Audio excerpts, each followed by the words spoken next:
pembacaan daftar riwayat hidup Saudara Dr. Ferhat Aziz, Master of Science, oleh Sekretaris Majelis.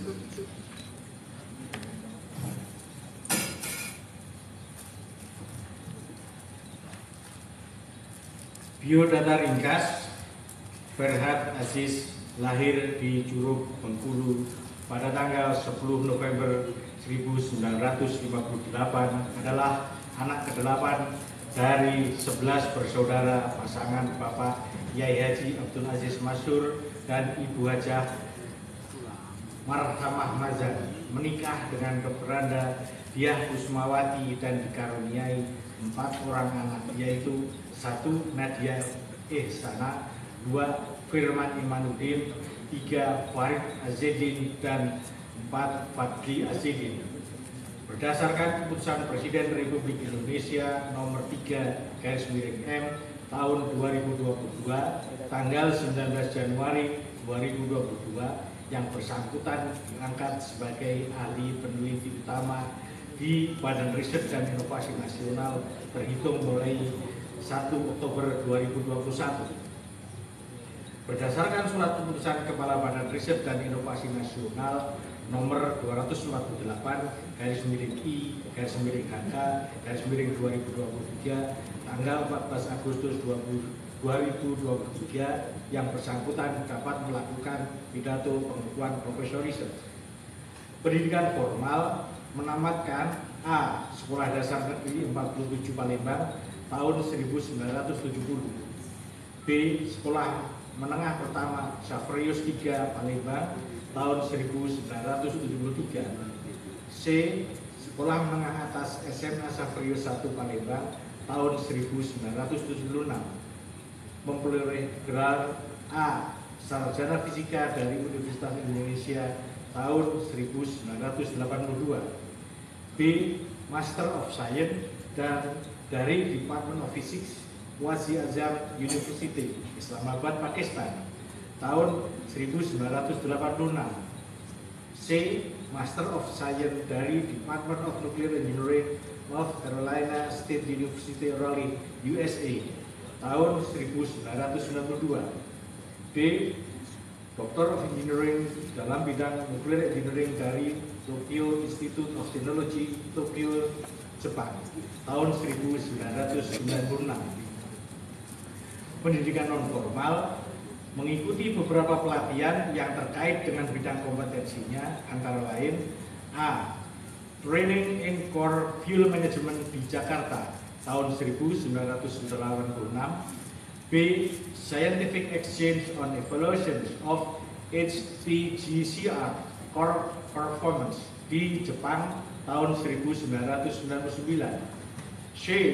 Workshop on Status of High Temperature Gas Cooled Reactor Technology di Trieste, Italia tahun 2003, D. International Atomic Energy Agency IAEA Training on Nuclear Power Planning and Public Acceptance di Slovakia dan Slovakia tahun 2010. Jabatan struktural: pernah menduduki berbagai jabatan struktural di Badan Tenaga Nuklir Nasional, yaitu A. Kepala Subbidang Optimasi dan Sistem Pengendalian Pusat Pengembangan Informatika tahun 1993, B. Kepala Bidang Teknologi Reaktor Maju Pusat Pengembangan Sistem Reaktor Maju tahun 1999 sampai dengan 2006, C. Kepala Biro Kerjasama Hukum dan Hubungan Masyarakat tahun 2006 sampai dengan 2012, D.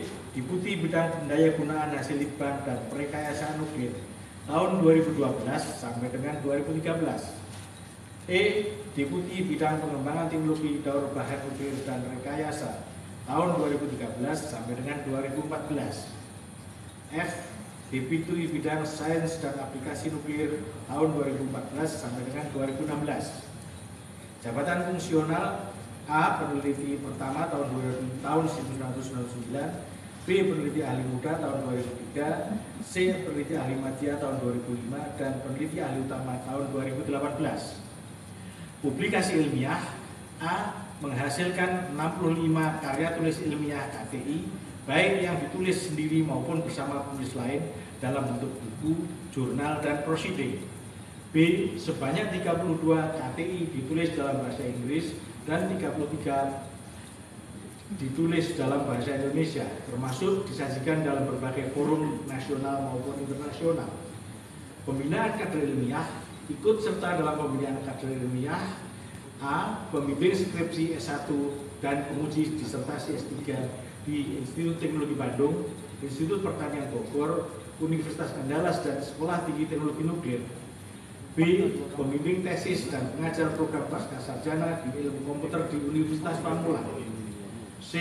Pembimbing jabatan fungsional peneliti pada Pusat Riset dan Teknologi Reaktor Nuklir, Organisasi Riset Tenaga Nuklir, Badan Riset dan Inovasi Nasional.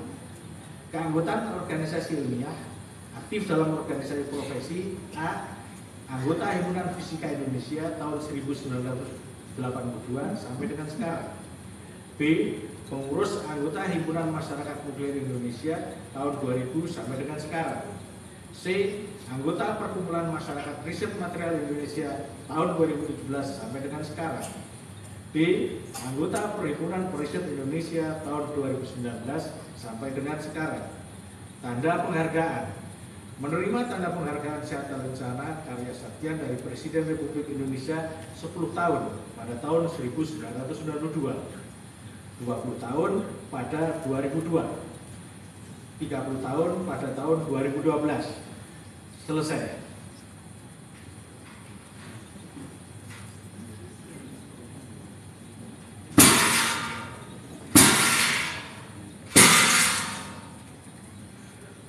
Kandidat Profesor Riset Dr. Ferhat Aziz, Master of Science, dipersilakan menyampaikan orasi pengukuhannya.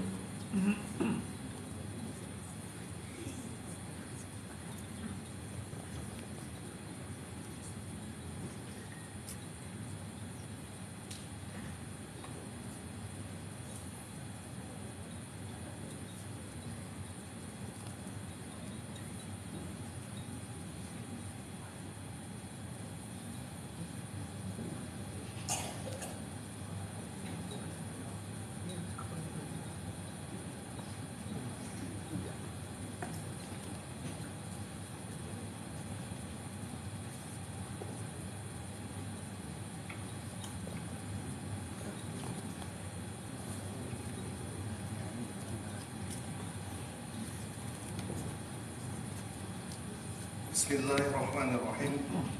Assalamualaikum warahmatullahi wabarakatuh. Selamat pagi, salam sejahtera bagi kita semua. Majelis Pengukuhan Profesor Riset yang mulia, yang terhormat Wakil Kepala Badan Riset dan Inovasi Nasional, para hadirin yang saya hormati. Pertama-tama marilah kita panjatkan puji dan syukur kehadiran Allah SWT atas segala rahmat, nikmat dan karunia-Nya, sehingga dalam kesempatan ini kita dapat berkumpul bersama, hadir pada acara orasi ilmiah pengukuhan Profesor Riset di Badan Riset dan Inovasi Nasional. Pada kesempatan yang berbahagia ini, dengan segala kerendahan hati, izinkan saya menyampaikan orasi ilmiah dengan judul Pemanfaatan, Pemodelan, dan Simulasi berbasis komputasi dalam pengembangan reaktor nuklir. Majelis Pengukuhan Profesor Riset yang mulia, para hadirin yang saya hormati, bab 1 pendahuluan. Penyelenggaraan kegiatan pengembangan, pengkajian, dan penerapan di bidang ketenaga nukliran dengan aman dan selamat penting guna mendukung pemanfaatan tenaga nuklir, baik untuk energi seperti pembangunan pembangkit listrik tenaga nuklir (PLTN) maupun non-energi seperti pertanian, kesehatan, industri, dan lain-lain. Pengembangan teknologi nuklir di Indonesia, khususnya dalam desain dan analisis reaktor, telah dilakukan praktis sejak beroperasinya reaktor 3 Mach 2 di Bandung tahun 65, reaktor Kartini di Yogyakarta tahun 79, dan reaktor Sulawesi di Serpong tahun 87. Pemodelan dan simulasi berbasis komputasi selama beberapa dekade terakhir telah diterima sebagai pilar baru bagi riset selain teori dan eksperimen. Simulasi dapat memberikan wawasan tambahan yang sulit diperoleh hanya dengan analisis teoritis atau eksperimen saja.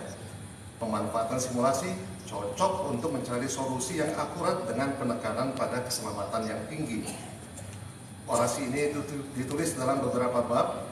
Pertama, pendahuluan. Bab kedua berisi ringkasan metodologi pemodelan dan simulasi komputasi serta contoh penggunaannya. Pada bab 3 diuraikan penerapan pemodelan dan simulasi komputasi dalam desain reaktor pembakar limbah nuklir. Bab 4 berisi tantangan dan pemanfaatan pemodelan dan simulasi komputasi, dan orasi ini akan diakhiri dengan bab 5 sebagai kesimpulan dan bab 6 sebagai penutup. Majelis Pengukuhan Profesor Riset yang mulia dan para hadirin yang saya hormati, bab 2 pemodelan dan simulasi berbasis komputasi untuk pengembangan reaktor nuklir. Pemodelan adalah proses menghasilkan sebuah representasi dari konstruksi sistem yang mudah dipahami. Model untuk simulasi merupakan cerminan konsep matematis dari sistem. Simulasi adalah eksekusi model yang mewakili sistem yang mirip dengan sistem nyata. Eksekusi model yang dilakukan dengan komputer disebut simulasi berbasis komputasi. Teori difusi neutron merupakan dasar bagi banyak simulasi komputasi reaktor. Teori difusi digunakan untuk menentukan distribusi flux neutron spasial secara deterministik yang harus diketahui dengan tepat. Selain difusi, ada teori transport Boltzmann yang merupakan pernyataan keseimbangan yang menjaga konservasi jumlah neutron. Metode Monte Carlo memecahkan persamaan transport Boltzmann secara stokastik numerik. Dewasa ini, teori difusi banyak digunakan dalam desain reaktor PWR. Teori ini memberikan deskripsi matematis yang valid tentang flux neutron, walaupun persamaannya dibuat dengan asumsi seperti ukuran media tak hingga dan homogen.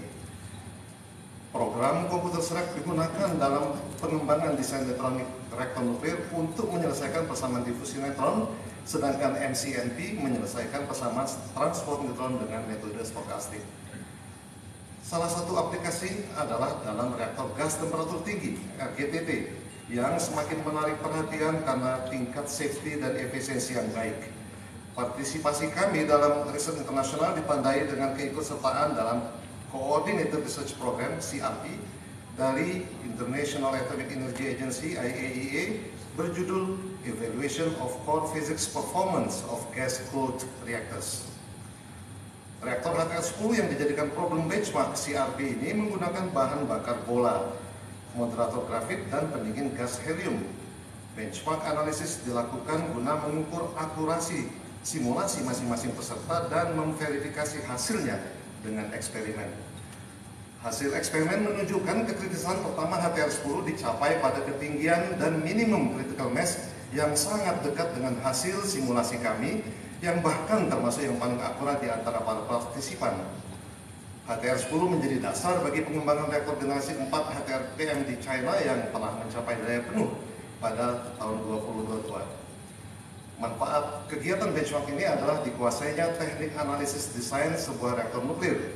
Hal ini tentu berdampak pada tumbuhnya kepercayaan dan kemampuan perhitungan desain kita yang dapat berperan penting dalam program PLTN di Indonesia.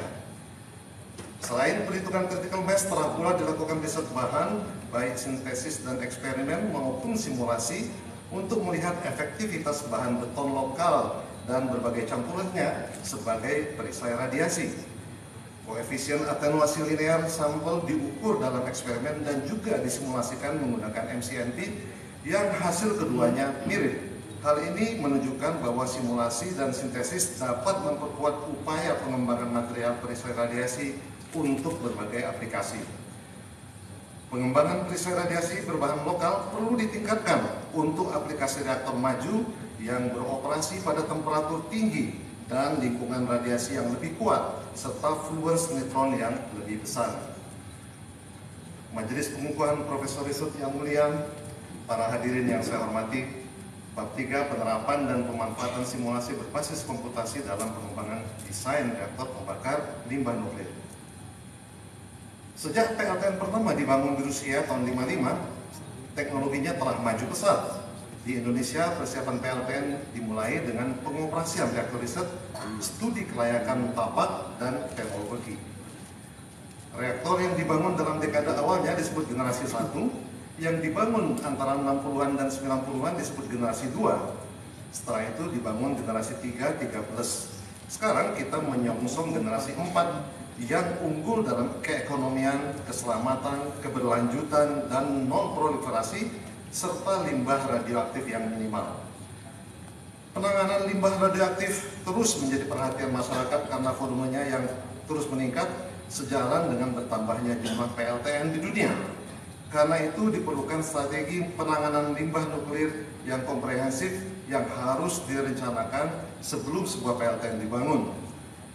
Bahan bakar bekas PLTN terdiri atas 96% uranium, 1% plutonium, serta 3% minor actinides Ma, dan produk fisi lain.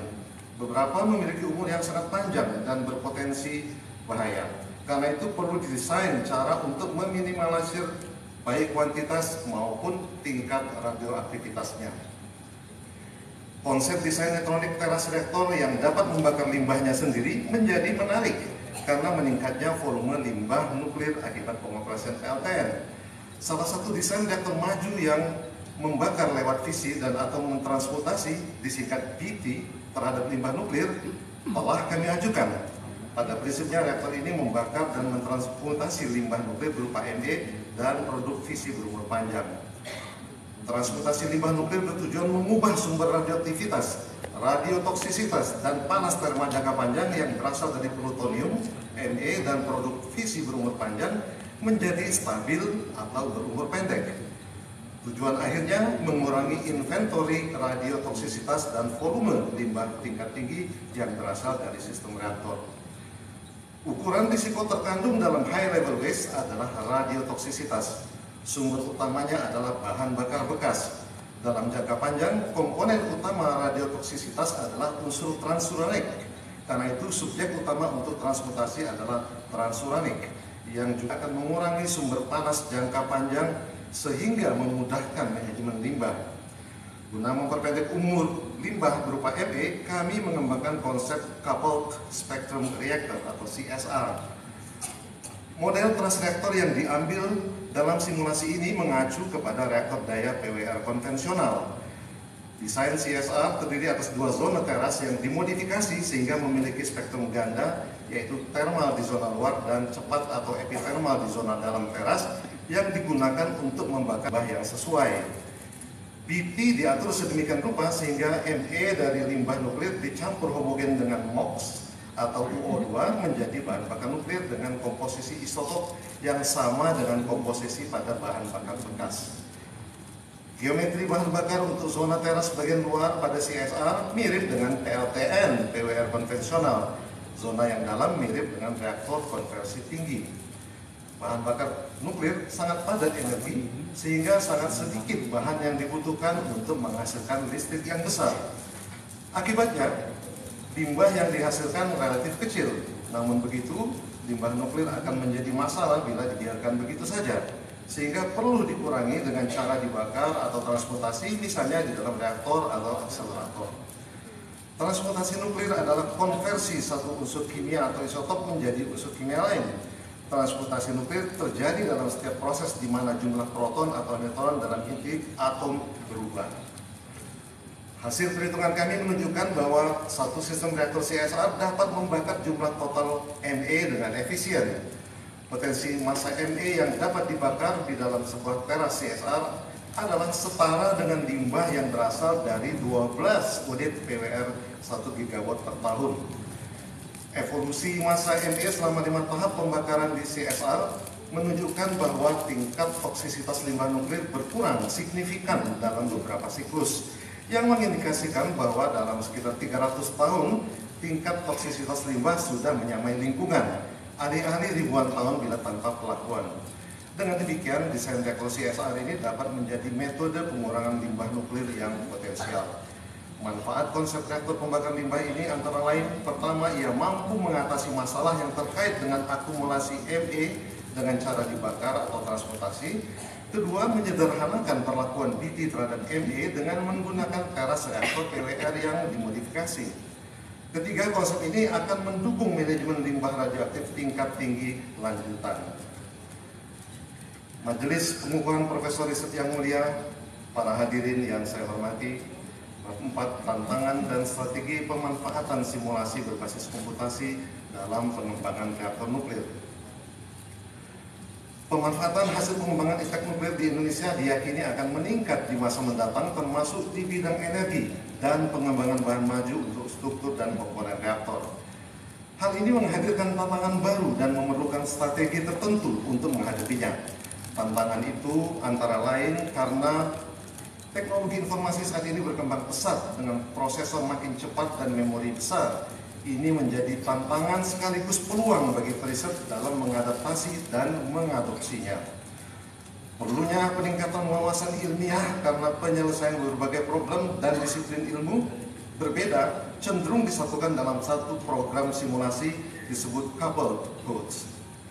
Tak kalah pentingnya di era 4.0 ini adalah penerapan kecerdasan buatan AI, termasuk generative AI yang unggul dalam gambar, teks, suara, dan video.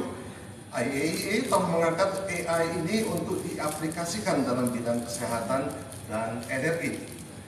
Dalam desain reaktor generasi 4 dan reaktor pembakar limbah dengan konfigurasi teras tak biasa, peran simulasi berbasis komputasi sangatlah penting. Tantangan lain yang masih harus diselesaikan adalah kurangnya forum yang sesuai di mana para periset dapat berbagi. Sebagai strategi peningkatan peran simulasi berbasis komputasi untuk pengembangan nuklir dapat dilakukan kolaborasi riset dengan pihak lain, baik nasional maupun internasional, dan memanfaatkan keberadaan fasilitas HPC Lab di Cibinong. Peningkatan kemampuan misalnya dengan program capacity building seperti ICTP Regional School atau workshop berbasis komputasi spesifik. Partisipasi dalam kegiatan Coordinated Research Project CRP, semisal yang diselenggarakan IAEA, dan pengembangan laboratorium berbasis komputasi spesifik sesuai kebutuhan, seperti misalnya untuk persiapan pembangunan PLTN. Majelis Pengukuhan Profesor Riset yang mulia, para hadirin yang saya hormati, bab 5 kesimpulannya. Pemanfaatan pemodelan dan simulasi berbasis komputasi dalam pengembangan reaktor nuklir telah dilakukan sejak awal dan menjadi semakin marak dengan semakin cepat dan murahnya prosesor. Pemanfaatan teknik simulasi komputasi telah kami lakukan untuk memprediksi kritikalitas pertama reaktor LGTT dengan hasil yang baik. Simulasi berbasis komputasi juga telah dimanfaatkan untuk membantu pengembangan bahan perisai radiasi nuklir. Dengan simulasi komputasi ini, kami membuat desain elektronik teras reaktor pembakar limbah nuklir yang selain dapat membangkitkan listrik, dapat juga membakar limbahnya. Reaktor ini dapat mengurangi toksisitas limbah nuklir, sehingga levelnya akan sama dengan lingkungan dalam waktu 300 tahun, alih-alih ribuan tahun bila tanpa perlakuan. Kemampuan dalam pemodelan dan simulasi komputasi untuk pengembangan reaktor nuklir ini diharapkan menjadi modal penting bagi upaya pencapaian target net zero emission melalui pemanfaatan PLTN. Majelis Pengukuhan Profesor Riset yang mulia, para hadirin yang saya hormati, bab 5 penutup. Pemodelan dan simulasi berbasis komputasi telah terbukti mampu mendukung beroperasinya reaktor serta laboratorium penunjangnya, termasuk untuk studi reaktor maju dan generasi 4. Komputasi memberikan wawasan tambahan yang sulit diperoleh hanya dengan menggunakan analisis teoritis dan eksperimental saja. Pemanfaatan pemodelan dan simulasi untuk pengembangan reaktor nuklir masih menghadapi masalah kurangnya minat riset, sehingga critical mass dirasakan belum tercapai. Pesatnya perkembangan IT dan pemanfaatan AI, khususnya generative AI, harus diantisipasi.